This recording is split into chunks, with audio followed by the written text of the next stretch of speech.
ورجعت لكم بمسلسل جديد. ما تنسوش تعملوا لايك وتشتركوا في القناة. بيبتدي عندنا المسلسل هنا بتيا، وهي كانت بتكلم صاحبها ان هو كان جايب لها شغل علشان يلحقها من جدها اللي عايز يتخلص منها مقابل ان هو ينقذ اختها، وكانت خايفة ومتوترة، وكانت عمالة تقوله متأكد من الشغل ده؟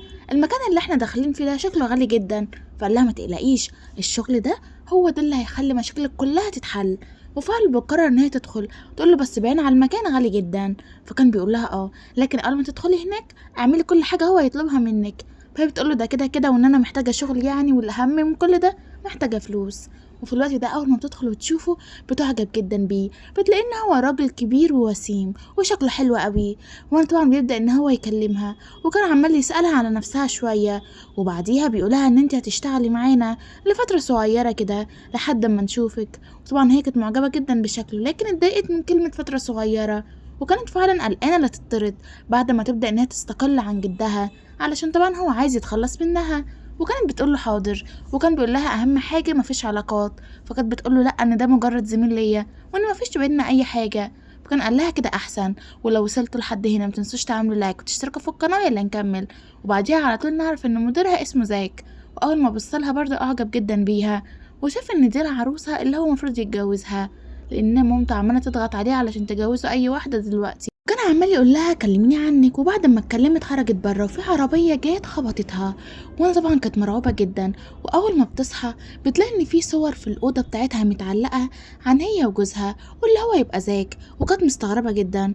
ونعرف ان هي لما صحيت لقت نفسها ان هي متجوزاه وعايشه كمان معاه في نفس البيت، وكمان بيحبها وبيعملها بشكل حلو قوي. وانا كان بيقول لها صباح الخير يا حبيبتي. فهي بتقول له انا حبيبتك. فكان بيقول لها طبعا، امال مين يعني، ما انا وانتي متجوزين. فكانت بتقول له انا وانت متجوزين. قال لها هو انتي ناسيه ولا ايه، هو انتي تعبانه؟ فطبعا اتخض كده في الاول، وبعد كده بتقول له لا انا فاكره كل حاجه. ونعرف ان هي اتبسطت جدا، لان حياتها كلها اتغيرت، وان هي وقعت في حقبه زمنيه مختلفه خالص عن اللي هي كانت فيها. وكانت عماله تقول له احكي لي بقى، عرفتني امتى وازاي؟ وفعلا حكى لها كل حاجه، وقال لها ان الوقت ده كان من 3 سنين. طبعا هي مستغربه جدا، وهو برضو كان عمال يبدا يقول لها هو في حاجه انت تعبانه؟ فكانت بتقوله لا ده انا كويسه قوي. المهم يعني انا هنا بعمل ايه ولا بشتغل ايه؟ قال لها بقول لك ايه، انا عندي شغل، لما اجي هكلمك خلاص. وفي الوقت ده حد من زمايله بيتصل بيه، وكان بيقول ان في مشكله في الشركه، يا ريت ان هو يجي بسرعه. فكان بيقول له خلاص ماشي، انا فعلا هاجي بسرعه، وكلها دقايق وهبقى عندك. وفعلا في الوقت ده بيقفل معاه. وطبعا بطلتنا بتكون مستغربه جدا، وكانت حاسه ان في حاجه غلط بتحصل، لكن هي ما كانتش قادره ان هي تفهمها. وكان بيقول لها مالك متغيره كده ليه، هو انت تعبانه؟ فقالت له لا. وكان بيقول لها طيب يا حبيبتي انا عايزك بقى ان انت تهتمي بمامتي شويه، لانها زعلانه منك. فهتقول له زعلانه مني انا؟ فانا بيقول لها ايوه زعلانه منك انتي، ويا ريت بقى كمان ان انت تقعدي معاها لانها بتكون قاعده زهقانه. فهي بتقول له خلاص ماشي، وبتسيبه ينزل الشغل. وبعديها على طول بتقرر تفكر تعمل ايه. وهنا مسكها وبيقول لها ما تتشقيش ها، علشان خاطر مامتي فعلا بتتضايق، وانت طبعا فاهماني. قالت له على فكره انا مش عيله صغير. قال لها انا عارف يا حبيبتي، لكن مامتي للاسف واحده مزاجها متقلب جدا، ممكن تضايقك وانا مش عايز كده. فهي بتقول له حاضر انا هسكت اهو وهقعد. طبعا هي كانت مستغربه جدا ايه اللي بيحصل ده، وما كانتش قادره تجمع كل حاجه. وكانت عماله تقول اهم حاجه دلوقتي اللي انا بس مش مع جدي، علشان ما يقررش ان هو يضحي بيا وكاني ولا حاجه في حياته. وكان عمال يقول لها عايزك تقعدي هاديه وساكته وما تعمليش اي مشاكل. كانت بتقول له حاضر، اي اوامر او تعليمات تانية؟ قال لها لا يا حبيبتي. وبتقرر ان هي تنزل تحت وتتفاجئ بالبيت الكبير جدا اللي هي عايشه فيه، وكانت مبسوطه جدا لان حياتها اتغيرت. وانا بيقول لها تعالي الاول اختاري الفساتين اللي انت عايزاها. وبدات تلاقي ان كم من الخدامات جم ناحيتها، وكل واحده فيهم معاهم فساتين غاليه جدا. وكان بيقول لها اختاري اللي انت عايزاه، واللي انت عايزاه كله هيتعمل. وكانت بتقول في سرها ان حياه الاغنياء دي حلوه جدا، وان هي حتى مش محتاجه ان هي تروح تتسوق، لا هي كل حاجه بتجيلها لحد عندها. وكانت مبسوطة جدا، وحست أخيرا يعني إن هي بقت مرتاحة، والفساتين كلها عجبتها. فقال لها خلاص خدوهم كلهم على الأوضة بتاعتها فوق. وكانت برضه عايزة تفهم إيه اللي بيحصل ده، لحد ما بتلاقي هنا حماتها جاية عليها وبتسلم على ابنها، وبتكنسلها خالص وحتى ما بتسلمش عليها. فقال لها ينفع كده يا ماما؟ فانا بتقوله طول ما الجوازه دي مش راضياني انا مستحيل ان انا اوافق على البنت دي، فاهم، وان هي اصلا مش من مستواك. وطبعا الكلام بيضايقها، لكن قبل ما يمشي بيقول لها معلش وحقك عليا، وان هي يعني مجرد واحده ست كبيره يعني في السن، فخلاص عدي. فانا بتقول له حاضر، لكن كانت متضايقه. فبيبدا ان هنا يبوس راسها، ويبدا ان هو يعتذر لها ويقول لها مامتي مش قصدها اي حاجه، وانت عارفة كويس. فهي بتقول له ما المشكلة علشان عارفة. فبيقول لها خلاص بقى وما تزعليش منها يا ريت او حتى تتضايقي. فهي بتقول له حاضر هحاول. وكانت مبهورة جدا لما هو بسها من راسها، وكانت شايفاه ان هو انسان طيب وجميل ولذيذ وكل حاجة حرفيا. وانا بيبدأ ان هو يبص لها ويودعها قبل ما بيروح الشغل. وكانت عمالة تقول له على طول اتصل بيا علشان انا خايفة وقلقانة ومش فاهمة حاجات كتير. فكان بيقول لها مش عارف بس مالك، لكن حاضر هفضل اتصل بيكي كل شوية، وهفضل كمان ان انا اكلمك. وبرضه هي ما كانتش مستوعبة اي حاجة. وما جه علشان يروح الشركة بيجي هنا ولد وبيقول ان انا ابنك، ومامتي قالت لي خلاص ان انا زهقت منك. فطبعا بيبدأ ان هو يفتكر ان هو خلف طفل وكان مع مامته، وبيقرر ان هو ياخده على البيت. وفي الناحية التانية هي بتكون قاعدة هنا مع حماتها، وكانت بتقول لها ان انا مش راضية على الجوازة دي لان انت مش من مستوانا، لكن اللي من مستوانا هي لينا. وجابت هنا بنت جميلة جدا. كنت عمالة تقول لها شوفي على الاقل هي من مستوانا المادي مش واحدة زيك يعني. طبعا برضه بطلتنا بتتضايق جدا وبتحس بالزعل والقهرة. بتقول لها شوفي الجمال، شوفي ازاي هي لطيفة وجميلة. وعامة بتقول لها ما تقلقيش انا هفضل وراهم لحد ما يتطلقوا وتتجوزيه انتي. فكانت بتقول لها بجد؟ فقالت لها اه طبعا، وان انا بالنسبة لي ان هو يتجوزك انتي احسن ما يتجوزها هي. فانا بتقول لها عامة انا ما عملتلكيش اي حاجة، ليه بتعامليني كده؟ فقالت لها علشان انتي انسانة فقيرة، وان انا ابني مش هياخد واحدة زيك مع انك طيبة يعني، لكن ولو. وبتقرر ان هي تسيبها وتمشي. وطبعا بطلتنا كانت عمالة تفكر في الكلام لانه كان مضايقها جدا ومزعلها، وكانت حاسة فعلا ان كل حاجة ملخبطة ومش قادرة تستوعب. لكن كان بالنسبة لها دي حياة اريح بكتير جدا من اللي هي كانت فيها. وفي الوقت ده كان بيكون هنا زاك مع ابنه وكان مبسوط جدا، لكن قلقان ان مراته تبدأ ان هي تعترض عليه، وخصوصا يعني ان هما الاتنين لسه صغيرين في السن. فانا السكرتير بيقول له هتعمل ايه؟ قال له اكيد يعني انا هاخده ان هو يعيش معايا وان انا مش هسيبه. وفعلا بيروح بيه على البيت. وفي الوقت ده بيلاقي ان مامته عامله حفله. وانا في الوقت ده كانت لما كل اصحابها وكانوا عمالين يتريقوا على بطلتنا ويتنمروا عليها ويقولوا كلام كتير جدا صعب، لكن هي كانت عامله نفسها ان هي مش سامعه اي حاجه. وفضلت ان هي تتعرف على الناس المعزومه، وفضلت ان هي تكون كمان علاقات. وحست فعلا ان الناس لذيذه، ما عدا يعني الناس اللي هم صحاب لينا، العروسه اللي كانت مامته عايزه تجوزها له. وطبعا كانت عماله تقول لها عامه انت مكانك هنا مش هيفضل كتير. قالت لها اه شكلك مش واخده بالك من الصوره اللي على الحيطه، انا وهو متجوزين خلاص، يعني انا وهو بنحب بعض ومستحيل خالص اللي احنا نبعد عن بعض، فاهمه؟ فانا بيقولوا لها خلاص ماشي هنشوف. وهي كانت عماله تقول لها عامه يعني انا هوريكي بعد كام يوم بالظبط كل حاجه بتحصل. قالت لها خلاص هنشوف. وطبعا بطلتنا كانت غيرانه جدا. فانا بتقول لها شوفي كمان تاني صوره الفرح دي صوره تانية لينا، انا وهو متجوزين وبنحب بعض، مستحيل اي حاجه تفرقنا، فاهمه ولا قرر تاني؟ وفي الوقت ده بيجي هنا بطلنا بيكون معاه طفل صغير، والطفل بيجري عليها وبيقول لها يا ماما. طبعا بتكون مستغربه بتقول انا كمان خلفت ولا ايه؟ هو ايه الحقبه الزمنيه اللي انا وقعت فيها دي؟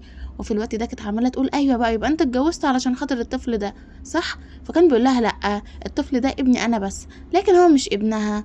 وراح على طول هنا لبطلتنا وبدأ ان هو يمسكها ويحضنها، وكان عمال يقول لها اخيرا بقى عندي ام، اخيرا يعني.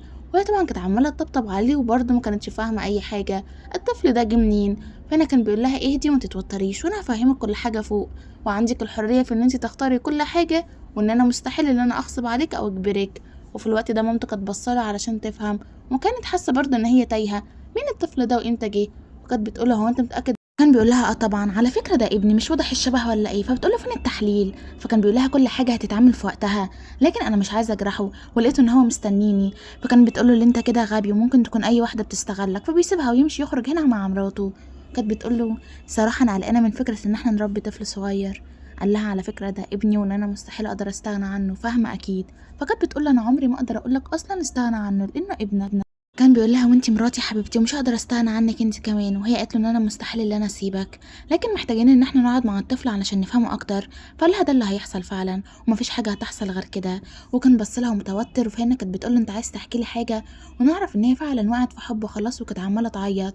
وكانت عماله تقول انا عايزه اعرف ازاي وقعت في الدوامه دي، ومش عارفه اتجوزت امتى ولا مين ده ولا حتى اي حاجه، ومعقوله اكون مش فاكره اي حاجه عن الفرح، ازاي ده يحصل؟ في الوقت ده بيعملوا حفلة هناك كلهم، ونعرف ان هي كانت جاية وكانت عمالة تتنمر عليها وتتريق، وكانت عمالة تقول لها سابك ولا ايه؟ ما انا قلتلك برضو مستحيل ان هو يكمل معاكي كتير، هو انت مش شايفة شكلك ولا ايه؟ قلت لها بالعكس انا جميلة جدا وهو بيحبني. بدأت تفتكر شوية حاجات، وان هي اصلا لما جت العربية علشان تخبطها صاحبها انقذها. فكانت مستغربة ايه كل ده وازاي كل ده حصل يعني، وان هي معنى كده ما وقعتش في دوامة ولا حاجة، وان هي دلوقتي في مقلب. طبعا هي كانت مستغربة جدا وكانت عايزة تقولي نفسها ليه وانا عملت ايه اصلا علشان يعملوا كده، وان هم خلوها تمثل في حياة تانية مش بتاعتها. وصاحبها قبليها في اليوم ده كان عمال يعتذر لها كتير، وبتقرر بعد ما افتكرت كل حاجة تروح علشان تكلمه، لكن كان بيكلمها في موضوع تاني فسرحت معاه وعرفت ان هي فعلا وقعت في حبه، وما كانتش عارفة تقوله ولا لأ. اما هو فكان فعلا حبها وشايف ان هي الانسانة الوحيدة اللي المفروض تكمل معاه، وكان متردد يحكي لها ولا لأ. وهي كمان فضلت تبص على مامته وقالت معقول كل دولت يكون بيمثلوا، ولا ايه اللي حصل بالظبط خلانا كده، انا ما بقتش فاهمة اي حاجة. وفي الوقت ده بتيجي البنت اللي كانت المفروض تتجوزه، فضلت تتكلم معاه، وانا كمان السكرتير بيدخل وكان عمال يقول لها ابعدي من هنا يلا علشان هما الاتنين بيقضوا وقت مع بعض. وكان بيقول لها وانتي عايزة تعرفي حاجة صح، حاسس ان عيونك بتسأل. فكانت بتقول له فعلا، لكن مش هتكلم دلوقتي، وعلى فكرة انا بحبك. قال لها متأكدة بتحبيني؟ فانا بتبدأ تبص له وتقول له ايوه، انا فعلا حسيت بالشعور ده. هو احنا مش متجوزين ولا ايه؟ مش مفروض يعني قلت لك الكلمة دي كتير؟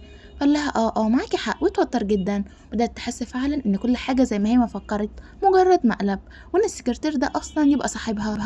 بدأت تحس نفسها ان هي في مسرحيه سخيفه جدا، وكانت عماله تقوله لو في حاجه حابب تحكيها لي عرفني. قال لها لا مفيش اي حاجه، وبطلت التوتر اللي انت فيه. في الوقت ده بتقول له هو ده السكرتير بتاعك؟ فقال لها اه السكرتير.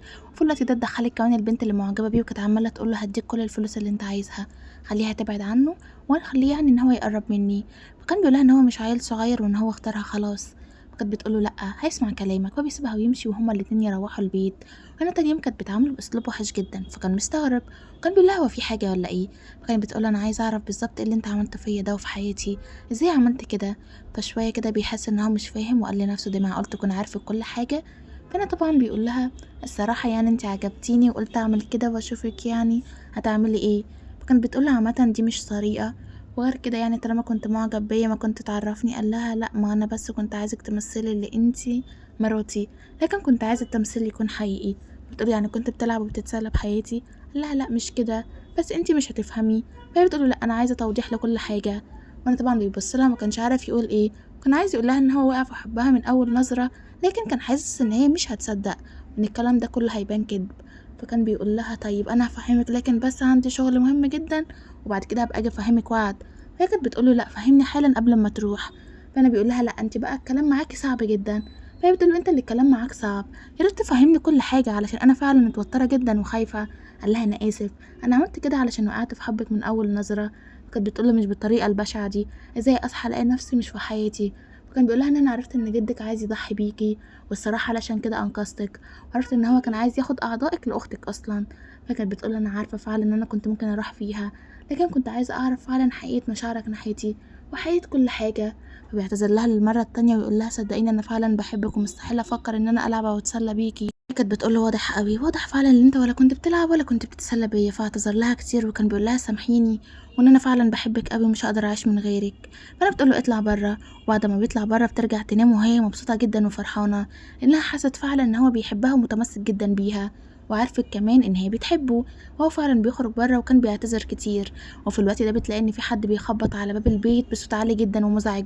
طبعا بتكون خايفه جدا وبتقرر على طول ان هي تنزل علشان تفتح ونعرف اللي كان بيخبط ده يبقى السكرتير. وهي برضه في نفس الوقت كانت قلقانه انها ما كانتش عايزه تفتح له لان هو ضحك عليها لانه صاحبها. كان عمال يعتذر لها ويقول لها ان انا عرفت اللي انت عرفتي كل حاجه، لكن صدقيني كنت محتاج فلوس كتيره. في الوقت ده هو بيجي هنا بطلنا ومسكها من رقبتها وكان بيقول لها اياكي تتكلمي معايا ولا حتى يكون في بينكم علاقه. فهي بتقوله ليه بتغير. فكان بيقول لها بحبك وبموت فيكي وانا اسف سامحيني، وعايزك تقطع علاقتك بيه لان هو مش صاحب، والصاحب مستحيل يباع اي حد علشان خاطر الفلوس. وانا كان عمال يناديها ويعتذر. فانا كانت عماله تقول له خلاص عامه انا مش عايزه اعرفه تاني لانه عمل فيا كل ده. فكان بيقول لها ده التفكير الصح والمنطقي لكل اللي انت فيه. فانا كانت بتقول لها وانت بتحبني فعلا؟ قال لها اه بحبك كتير، لكن محتاج فعلا اللي انت تفهمي ان فعلا كل حاجه حصلت يعني بسرعه، وانا كنت هفهمك كل حاجه. وفي الوقت ده صاحبها كان عمال ينادي عليها ويعتذر لها، لكن في نفس الوقت هي ما كانتش خالص عايزه تكلمه او حتى ترد عليه. وكان عمال يعيط ويقول لها ان انا بحبك على فكره، وانا عايزك وتطلقي منه وتجوزيني. فانا كانت بتقول له ابعد عني لان انا فعلا مش عايزه اعرفك تاني لان انت شخص وصاحب خاين. طبعا بيزعل الكلام ده وبيقرر ان هو يمشي فعلا. وفي الناحيه التانية بتطلع قضيتها بقى فوق وبتكون مستنيه ان جوزها يجي علشان يصالحها، لكن بتلاقي ان هو مختفي فتره كده. بتقول لنفسها معقول سمع كلامي وبعد عني ولا ايه؟ لا ده انا بحبه، انا عايزاه. وبتروح لاوضته وبتلاقي ان هو جاي وكان عمال يقول لها انا عايزك تسامحيني ومش هنفضل طول عمرنا كده يعني. والصراحة ما صدقت اللي انت تعرفي. اصل الصراحة كنت خايفة ان انا حتى اقرب منك علشان ما تقوليش عليا مستغل، وانا مش كده فعلا، وان انا فعلا بحبك. وهي كانت بتقوله وانا بحبك. قال لها حتى بعد اللي عرفتيه؟ فهي بتقول له ايوه، وانا عندي استعداد فعلا ان انا اسامحك، لكن مش عايزاك تخبي او تكذب عليا تاني. فكانت بتقول له ابنك فعلا ولا كنت بتضحك عليا؟ قال لها لا، دي الحاجه الوحيده اللي ما كدبتش فيها الصراحه، وان هو فعلا ابني. قالت له خلاص، وانا هعتبره كمان زي ابني، وهو فعلا هيكون ابني لحد ما نخلف، وهو برضه هيكون ابني الاول. وكان مبسوط جدا وسعيد بكلامها وارائها، لان حاسه فعلا ان هي مش هتفرق، وهتعامل ابنه كويس جدا. وتاني يوم كانت صاحيه مبسوطه وسعيده، وكان بيقول لها غريبه عكس العاده يعني. فهي بتقول له الصراحه كده، عرفت ان انا مستحيل ان انا اكرهك، وان انا بحبك فعلا. قال لها وانا عرفت فعلا ان انا مستحيل ان انا ابعد عنك، لان انتي بقيتي بالنسبه لي كل واهم حاجه في حياتي. فهي كانت بتقول له بجد؟ فكان بيقول لها ايوه، وعايزك كمان ترجعي تشتغلي تاني وتعملي كل حاجه نفسك فيها. وانا كان محضر لها الاكل، وكان مبسوط جدا ان هو معاها. فهي كانت بتقول له خلاص ماشي، انا فعلا هرجع اشتغل تاني، وكل ده يعني علشان خاطر بس ان انا اكون مبسوطه، ولا انت ايه رايك؟ قال لها اه طبعا، اي حاجه تبسطك اعمليها، وعلى فكره لو عايزه فلوس في كارت فوق، خديه واصرفي منه اللي انت عايزاه. فهي تقول له الصراحه عمري ما كنت اتخيل ان انا عايش العيشه دي خالص يعني. وبعديها على طول بيروح هنا الشغل وبيكلم السكرتير الحقيقي بتاعه، وكان عمال يقول خايف يعني الصراحه لا اكون زعلانه او ده ياثر في علاقتنا. بيقول له هو لو انت عايز الصراحه هيأثر شويه، لكن انت يعني هتحتاج تعمل مجهود. في الوقت ده كانت عماله تفكر وبتقول هو اتاخر كده ليه؟ معقول بقى يكون بيخوني ولا ايه، ولا زهق مني؟ وفعلا يعني افكارها كانت صعبه جدا. كانت عماله تقول لنفسها لا، ده بيحبني انا وحبني من اول نظره، مستحيل يكون بيخوني. وفي الوقت ده بيجي وبيلاقيها ان هي نايمه فبتصحى، وكانت عماله تقول له وحشتني جدا ويا ريت ما تتاخرش تاني. فقال لها وحشتك فعلا؟ فهي بتقول له قوي، ما تكررش الحركه دي تاني. وكان عمال يقول لها سامحتيني؟ فتقول له عايز تيجي تنام في اوضتنا؟ تعالى. فقال لها بجد اخيرا، انا فعلا ما كنتش عارف انام من غيرك، وحياتي كلها كانت صعبه. كانت بتقول له للدرجه دي بتحبني؟ قال لها انا مش بحبك حب عادي، انا بموت فيكي فعلا. وهي بتقول له وانا بحبك وبموت فيك، وحاسه ان احنا فعلا لايقين جدا على بعض. لا حاسه مش متاكده؟ قالت له الاتنين، انا فعلا حاسه ان انا بحبك جدا، ومتاكده كمان من حبي ليك. وكان بيقول لها وانا كمان متاكد ان انت الاختيار الوحيد الصح في حياتي. وهي كانت بصاله وكانت مبسوطه جدا بيه. وانا كانت عماله تساله على ابنه وان هو مختفي، فكان بيقول لها ان هو يعني مسافر الفتره دي. فكان بتقوله ازاي مسافر وان هو صغير؟ قالها لا، مسافر مع حد من صحابه يعني، ومعاهم ناس كبيره متقلقيش عليه. فانا بتقول عامه يعني تبقى عرفني بعد كده علشان هو زي ابني، ماشي؟ قال لها حاضر. وفي الناحيه التانية نعرف ان البنت اللي كانت هتموت وتتجوزه حالتها الماديه بقت وحشه جدا، لدرجه ان هي بقت تشتغل يعني مساعده في فندق كبير. وكانت متضايقه جدا ان حالتها كده، وبتقابل هنا صاحب بطلتنا، وكانت عايزه تقعد معاه، وكانت عماله تقول له طلقهم وخليه يتجوزني علشان انا ما اقدرش اعيش في حياه الفقر دي. كان بيقول لها صدقيني مش ذنب اللي انت عملتيه يعني. ونعرف ان هي فعلا اشتركت في صفقه صعبه جدا وخلت اهلها كلهم يخسروا كل فلوسهم. وكانت عماله تقول له عامه انا هديك فلوس كتيره جدا لو خدته. فانا كان بيقول لها انا عايز حبيبتي فعلا اللي هي تبقى صاحبته يعني، اللي هي بطلتنا. كانت بتقوله تقريبا شكل الاتنين بيحبوا بعض قوي. لا ايه ده، هو انت لسه واخده بالك؟ على فكره هما بيموتوا في بعض فعلا. وفي الناحيه التانية بيروح الشغل ويبدا ان هو يطرده، وكان بيقول ان انا عرفت اللي انت قابلتها، اخرج بره ومش عايزه اشوفك هنا تاني. وضربه بالقلم. وكان عمال يقول له انا ساعدتك في كل حاجه، للدرجه دي تهني؟ قال وهين اي حد يفكر يبعد ما بيني وما بين مراتي. فكان بيقول له هو انت هتصدق القصه ولا ايه؟ قال له القصه دي بقت واقع وان احنا متجوزين رسمي، فياريت اللي انت تبعد. وفي الوقت ده كانت متضايقه جدا ان صاحبها لاول مره فعلا يعملها بالشكل ده. وكمان قبل كده باعها هنا لبطلنا، وكان عايز يبيعها اب تاني للبنت التانية. فكانت مستغربه، وكان عمال يعتذر لها ويقول لها كل ده علشان خاطر بحبك، وكل ده علشان انا فعلا عايزك. فهي بتقول ان احنا لما بنحب حد ما بنأذيهوش كده. فكان بيقول لها لكن انا ما اذيتكيش. فهي بتقول له متهيأ لك، انت اذيتني اذى كبير جدا. وفي الناحيه دي بيبدا ان هو يعتذر لها وبيمشوا وبيكملوا مع بعض. وانا بيقرر ان هو يروح لمامته علشان يكلمها ويخليها فعلا ان هي تقتنع ببطلتنا. وكان عمال يقول لها ان هي طيبه جدا وجميله، وان هي كويسه كمان وبتحبني وبتحب ابني، يا ريت اللي انت ما تتعبهاش او تضايقيها او تزعليها. وكانت بتقول له ان انا ما بعملش اي حاجه.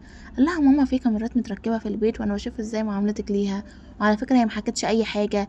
فكانت بتقول له الدرجه دي بتحبها؟ قال لها الصراحه انا بحبها جدا، ومش عايز اي حاجه تاثر على علاقتنا، ولا حتى ان هي تكون زعلانه. فبتقول له متاكد يعني اللي انت بتحبها عايز تخلف منها؟ انا عرفت ان هي من عيله فقيره جدا، وان اهلها اصلا ميتين، وان جدها كان بيستغلها وحاجات كتير. قال لها طيب حتى لو مش هتحبيها خليها تصعب عليكي، لان حياتها كانت صعبه.